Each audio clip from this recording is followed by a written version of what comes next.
Assalamu alaikum students. I am back with the new video on major issues in Pakistan economy. In previous video, I will give you a lecture about the importance of agriculture sector in Pakistan. Then we will discuss now the fifth point of importance of agriculture sector in Pakistan. Our fifth point is industry development. Industry development is based upon the agriculture sector. देखिए industry जो है, जो sugar की industry है, तो basically sugar जो हम use करते हैं वो हम आम लाइफ में डेली बेसिस में यूज़ करते हैं। उसके बाद जो वो बोतल बनाने वाली कंपनी है, ये जितनी भी कोक कंपनी है, ये पेप्सी है, मिरिंडा है, इन सबको शुगर चाहिए। तो बेसिकली शुगर कहाँ से? Sugar can say. तो जब एग्रीकल्चर सेक्टर में हम शुगर को ही ग्रो नहीं करेंगे, उसके बीज को हार्वेस्ट नहीं करेंगे, तो देन हम शुगर को भी गेन नहीं कर सकते। Particularly it is agriculture sector which provides manpower for the sake of industrialisation. अगर हम चाहते हैं कि हमारी इंडस्ट्री वर्क करे, हमारी इंडस्ट्री ग्रो करे, देन हमें क्या चाहिए कि हमारा एग्रीकल्चर सेक्टर जो है वो अच्छा करे। तो एक इंडस्ट्री है पेपर की इंडस्ट्री। तो जो पेपर है वो बेसिकली कहाँ से बनता है, कहाँ से उसके रॉ मटेरियल सारे आते हैं, वो बेसिकली एग्रीकल्चर से आते हैं। तो हम चाहते हैं कि हमारी industry, every sector of industry हमारी ग्रो करे, तो देन हमें अपनी एग्रीकल्चर में ज़्यादा से ज़्यादा फोकस करना पड़ेगा। The development economist like Lewis and Ranis are of view that agriculture sector of developing countries is mostly oversaturated. Though हमारे पास इकोनॉमिस्ट आ गए, डेवलपिंग इकोनॉमिस्ट, जो इनका ये व्यू था ल्यूइस और रीन्स का, कि जो डेवलपिंग कंट्रीज मतलब जिन्होंने अभी तरक्की नहीं की, जो अभी तरक्की करें like Pakistan, India and other countries, तो उनका जो एग्रीकल्चर सेक्टर है वो ओवर सैचुरेटेड है, यानी कि वो अच्छा नहीं है, तो उसको वो अच्छा करना चाहिए। लेकिन इंडिया जो है वो काफ़ी बेटर वर्क कर रहा है as compare to Pakistan. It means that more than the required number of people are employed in agriculture sector having zero negative marginal productivity। तो ये कह रहे हैं कि एग्रीकल्चर सेक्टर में ज़रूरत से ज़्यादा लोग मौजूद हैं, और ज़रूरत से ज़्यादा लोग मौजूद हैं, और उन लोगों के पास कोई भी स्किल या कोई भी ऐसी प्रोडक्टिविटी नहीं है जो एग्रीकल्चर सेक्टर के अंदर जो है वो एम्प्लॉय करके अच्छा अपना रोज़गार कमा सकें। Even if they are remove the total agriculture production will remain unaffected। अगर अब देखें मेरे पास जो है वो स्कूल में 50 टीचर्स हैं, तो उनमें से सिर्फ अफेक्टेड 30 हैं, तो लेकिन मैं 20 को जो है वो रिमूव कर देती हूँ, बाकी 30 हैं। लेकिन जो मेरे स्कूल का वो होगा तो एज इट इज़ एकदम नहीं जाएगा, तो एकदम म्यार नहीं जाएगा, ये एकदम अच्छा नहीं होगा। लेकिन जो वो रहेगा नाम, जो काम वो सेम रहेगा, उसका कोई इतना ज़्यादा इफेक्ट नहीं पड़ेगा। तो वो कह रहा है कि एग्रीकल्चर सेक्टर के अंदर सपोज एक फसल पे या एक कंपनी में ज़्यादा लोग काम कर रहे हैं, हम उसमें से कुछ को रिमूव कर दें, लेकिन जो हमारी एग्रीकल्चर प्रोडक्शन होगी, जो हम आउटपुट हमें मिल रहा है, जो हमें हमारा पावर मिल रही है, आउटपुट मिल रहा है, वो सेम होगी, उसका कोई ज़्यादा इतना खास फ़र्क नहीं पड़ेगा। यानी कि आउटपुट हमारी 180 है तो 80 रहेगी, एकदम 100 पे नहीं जा सकती। However such withdraw labour can be employed to start utilisation in the country. अब ये देखें 100 में से 50 लोग थे, तो 50 को चाहिए इंडस्ट्री में काम करें, 50 को चाहिए एग्रीकल्चर सेक्टर में काम करें, क्योंकि जो है वो सबके फेसेस अलग है, तो सबका माइंड भी अलग है, सबकी मार्जिन प्रोडक्टिविटी डिफरेंट है। तो एक काम में अगर आप माहिर हैं तो देन आप दूसरे में होंगे। तो जो जो एग्रीकल्चर सेक्टर पे अच्छा काम नहीं करें को चाहिए वो इंडस्ट्री में जाएँ। और ये सारा कैसे होगा कि ये सारा जो गवर्नमेंट और जो हमारे अवाम है, ये मिल के काम करें, तो देन इंशाल्लाह हमारा ये सारा अच्छा हो सकता है। Moreover, Lewis says if the parents of withdrawn labor continue feeding them, the wages earned by such labor can be used to reinvest।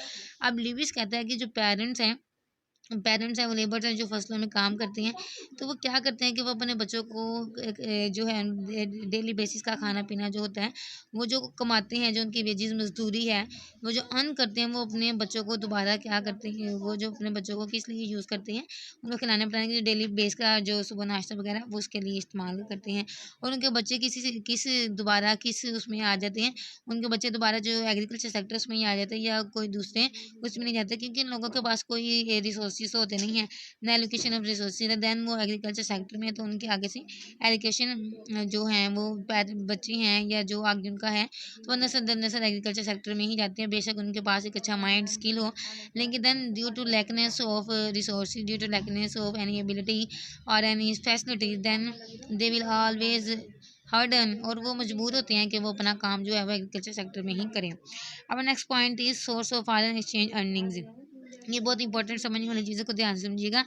अब जो कंट्रीज़ पाकिस्तान है, इनके पास वास्ट एग्रीकल्चर है, क्योंकि हमारी ज़्यादा जो ज़मीन है पाकिस्तान की, वो एग्रीकल्चर सेक्टर पे है। तो हमें चाहिए कि जो हमारी जो एग्रीकल्चर प्रोडक्ट्स हैं, जैसे कि कॉटन, रुई है, शुगर, चीनी है, चावल है, वेजिटेबल्स, फ्रूट्स हैं, और हमारे कुछ खास सीड्स हैं, सर्टेन सीड्स हैं, जिनसे हम तेल निकालते हैं। तो हमें चाहिए कि हम ये जो हमारी प्रोडक्ट्स हैं एग्रीकल्चर की, हम बाहर के मुल्क को सेल करें, और देन जो हमारे पास अर्निंग आएगी, इनकम आएगी अपने मुल्क में, उसको इन्वेस्ट करें। लेकिन इन्वेस्ट तो करते हैं, लेकिन हॉनेस्टली और फेथफुल तरीके से इन्वेस्ट वो स्पेंड नहीं होती है। Accordingly a sufficient amount of foreign exchange can be earn through exploitation of these agriculture goods. अब वो कह रहे हैं कि अगर हम अपने एग्रीकल्चर प्रोडक्ट्स को सही तरीके से जो फॉरेन कंट्रीज़ हैं उनको एक्सपोर्ट करें, उनके मुल्क में भेजें, और हमारे पास जो इनकम आएगी तो वो बहुत ज़्यादा अच्छी होगी एज़ कम्पेयर टू इंडस्ट्री। लेकिन ये बात ना मानने में आती है, ना समझने में आती है, लेकिन it is a true, 100% true, कि जो हम एग्रीकल्चर प्रोडक्ट्स से फॉरेन एक्सचेंज इनकम अर्न कर सकते हैं वो हमारी इंडस्ट्री से भी ज़्यादा है। लेकिन यही है कि इस जो एग्रीकल्चर सेक्टर में काम करने वाले और इनके ओवरऑल इतना कोई ख़ास इंटरेस्ट नहीं है, या 2 नंबरी है, तो इसलिए ये एग्रीकल्चर सेक्टर जो है वो ऊपर नहीं आ रहा है। Such foreign exchange can be utilize to import necessary machine and plants etc। अब जो हम वो ये पैसा कमाएंगे एग्रीकल्चर प्रोडक्ट्स को दूसरे मुल्क को एक्सपोर्ट करके, वो हम क्या कर सकते हैं उससे, कि हम अपने बाहर के मुल्कों से, जो बाहर के मुल्क हैं, उनसे मशीनरी वगैरह मंगवा सकते हैं। पाकिस्तान जो है, वो जो पाकिस्तान के हुक्मरान हैं, उनका पेट नहीं भरता और वहाँ में 2 नंबरी है। तो इंटरनेशनल मॉनेटरी फंड, जिसको IMF कहते हैं, वो पाकिस्तान को सूद पे कर्जा देता है, और उन्होंने पाकिस्तान पर पाबंदी लगाई है कि जब तक आप हमारा फुली कर्जा अदा नहीं कर देते, मुकम्मल हमें हमारा लोन नहीं दे देते, आप कोई भी मशीनरी पार्ट जो है वो नहीं अपने मुल्क में बना सकते। लेकिन ये अब क्या कह सकते हैं, which will be helpful in splitting the pace of economic development. अगर हम ऐसा कर लेते हैं कि हम अपनी एग्रीकल्चर प्रोडक्ट्स को बाहर के मुल्क एक्सपोर्ट कर दें, और उनसे जो इनकम आए उसे प्लांट मशीनरी को जो है वो इम्पोर्ट करके, इम्पोर्ट मतलब अपने मुल्क में ला के अच्छा हम कमा सके, तो हमारा जो इकनॉमिक डेवलपमेंट है, जो हमारी जो डिप्रेशन रिसेशन चल रहा है, हमारा बूम तो आता नहीं, डिप्रेशन रिसेशन है, तो वो हमारा बूम पीरियड पे जा सकता है। Moreover agriculture exports by the agriculture countries will be in accordance with the principle of comparative advantage and optimal utilisation of world's resources. Again the agriculture exports will be helpful in earning the bank of Punjab difficulties of a country like Pakistan. At present 45% of foreign exchange is earn through agriculture exports. अब वो ये कह रही हैं जी शाही साहब, कि जो एक कंट्री है, ऑप्टिमल कंट्री, एक नॉर्मल जो है वो पाकिस्तान कंट्री है, तो हम जो है वो जो वर्ल्ड के रिसोर्सेज हैं, जो हमारे रिसोर्सेज हैं, अगर हम उनको इस्तेमाल करें तो में हम जो है as compare to comparative advantage, as compare to हम इंडस्ट्री, हम इंडस्ट्रीज़ हैं उनसे भी अच्छा थ्रू एग्रीकल्चर सेक्टर हम बहुत अच्छा इनकम अर्न कर सकते हैं। अब यहाँ पे उन्होंने लिखा है कि ये जिस उन्होंने बुक ये प्रिंट किया है, इस पर कोई ईयर वगैरह जो है वो मेंशन नहीं है, कि यहाँ पे इन्होंने लिखा है जी कि ये 45% जो है वो फॉरेन एक्सचेंज यानी कि डॉलर या जिस हिसाब से ये भी पैसे लेती है, इन्होंने एग्रीकल्चर प्रोडक्ट्स को एक्सपोर्ट करके जो है वो पैसे कमाए हैं। अब ये जो 45% जो इनको हमारी गवर्नमेंट को इनकम जो जनरेट हुई है, जो इनको मिली है, अगर यही हाउसफुल और ननेसफुल तरीके से और आगे भी जिनको ये देते हैं काम करें, तो हमारा मुल्क जो है वो तरक्की करे। लेकिन यही है कि 100 में से 1% ही लोग होंगे जो अच्छे तरीके से काम करते हैं। अब third point is x tends markets. अब एग्रीकल्चर सेक्टर जो है वो मार्केट को ज़्यादा करने में बहुत ज़्यादा हेल्पफुल है। ये कैसे हेल्पफुल है? ये ऐसे हेल्पफुल है कि अगर हम चाहते हैं हमारा एग्रीकल्चर सेक्टर एक्सपैंड हो, ज़्यादा हो, इसकी तरक्की हो, तो इसका मतलब ये है कि हमारे फार्मर्स की इनकम ज़्यादा होगी। ज़ाहिर बात है, जब किसी को इनकम नहीं मिलेगी, किसी को उसकी मेहनत नहीं मिलेगी, तो उस किसी भी प्रोफेशन में अपनी इंटरेस्ट शो नहीं करेगा।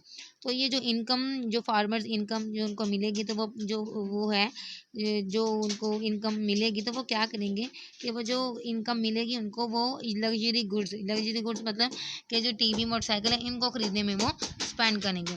तो इसका मतलब है कि जब उनके पास पैसे होंगे, तो वो उनके पास अच्छी इनकम होगी, तो देन वो क्या करेंगे, वो लग्जरी गुड्स अपने लिए और ज़ाहिर बात है अपनी फैमिली के लिए यूज़ करेंगे। तो जब जैसे मार्केट में वो एक जो क्रॉप है उसकी हार्वेस्टिंग में, उसकी यूटिलाइजेशन पे एक फार्मर तो एट अ टाइम वर्क नहीं कर रहा, तो then many of them are working on them and that. तो देन फिर ये क्या होगा कि एक सपोज हम फैंस या हाउस या रेडियोस लेने जाते हैं, देन वहाँ पे एट अ टाइम हम 10 तो नहीं कह सकते, लेकिन जो 5 जो फार्मर्स हैं वहाँ पे देन बाई करने जाएंगे। तो इन दिस वे जो उनकी दुकान पे भी अर्निंग होगी, जिनके पास रेडियोज़ या फ़ैन है, तो एज़ अ होल के जो इन इन प्रोडक्ट्स के लिए यानी गुड्स की प्रोडक्ट्स की इंडस्ट्री है, वो भी यूटिलाइज़ होगी, वो भी वर्किंग होगी। तो देखें, एक जो इंसान अपना रोज़गार जो कमाना शुरू करता है, उसके रोज़गार से, उसके रिस्क से कितने जो लोगों का रिस्क जुड़ा होता है, लेकिन ये बात समझने के लिए कोई भी तैयार नहीं, ना ईमानदारी के साथ काम करने के लिए कोई भी तैयार है। इंसान अपने साथ भी ईमानदार नहीं है। In this way industries of these goods will develop, markets will extend. तो अगर हम ये बाय करने जाते हैं हाउस वेयर, मोटरसाइकिल, टीवी, तो इन दिस वे ये जो इन गुड्स की, इन चीज़ों की जो इंडस्ट्री है वो भी अच्छी होगी, डेवलप वो भी ज़्यादा होगी, और हमारा जो इकनॉमिक स्केल है, जो हमारी डेवलपमेंट है, वो भी ज़्यादा होगी, और हमारे मुल्क में जो इकनॉमिक डेवलपमेंट वो भी फैसिलिटेड होगी, ज़्यादा होगी। तो एग्रीकल्चर सेक्टर पे अगर हम ओवरऑल ज़्यादा काम करेंगे, तो इंशाल्लाह हमारी जो अदर्स जो हैं वो ज़्यादा अच्छे तरीके से काम करेंगे। हमारे मुल्क में एग्रीकल्चर सेक्टर पे कॉलेजेस हैं, रिसर्च सेंटर्स हैं, यूनिवर्सिटीज़ हैं। देन बाय दैट इसके बावजूद एग्रीकल्चर सेक्टर ग्रोइंग नहीं कर रहा, क्योंकि एग्रीकल्चर सेक्टर में क्या है, करप्शन है। अब जब तक ये करप्शन, सूदखोरी ख़त्म नहीं होता, देन कोई भी चीज़ तरक्की नहीं कर सकती है। कायदे-आज़म ने कहा था कि पाकिस्तान में बनने के लिए 100 साल लगेंगे। अभी इन्होंने रट्टा लगा लिया 100 साल गुजारेंगे। तो देन जितना हो सके सबसे पहले अपने साथ लॉयल हो, सिंसियर हो। अगर आप अपने साथ ईमानदार होगे, कोई किसी भी काम है, कोई भी आपने लिया है, तो देन अगर हम लॉयल होगे तो उम्मीद देंगे दूसरे, और इंशाल्लाह ये मुल्क बहुत ज़्यादा तरक्की करेगा। आई होप आपको ये लैंग्वेज समझ आओगे। Then you will be any question, any error और any discomfort, then you will be comment में, I will give question as soon as possible. Good bye, tata, अल्लाह हाफिज़।